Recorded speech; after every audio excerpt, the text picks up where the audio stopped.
Hi everyone, welcome back to our Bitsy tutorials. Today we're going to show you how to set expiration for your Bitsy link. This feature allows you to specify a date and time or a number of clicks after which your link will no longer be accessible. Let's dive in. Head over to the Bitsy links page to create a new short link. Start by entering the destination URL, the long URL you want to shorten. This is the URL users will be redirected to when they click on your short link. Next, let's set the expiration settings for your link. Look for the link expiration option.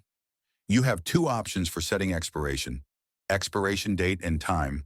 Choose this option if you want your link to expire after a specific date and time. Enter the desired expiration date and time in the provided fields. Your link will become inaccessible after this point. Number of clicks.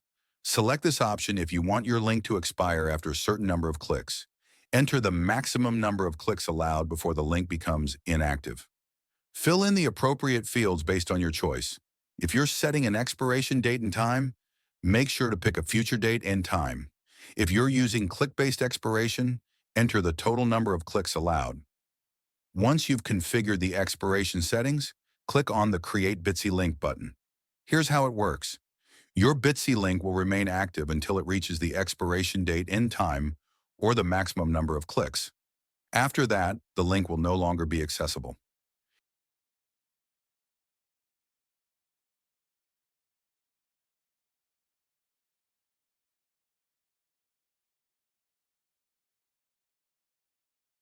When you see the red dot indicator around the link avatar, it means the link has expired and not accessible to users anymore. And that's it. Adding expiration to your Bitsy link is a great way to control the availability of your links and manage their lifespan.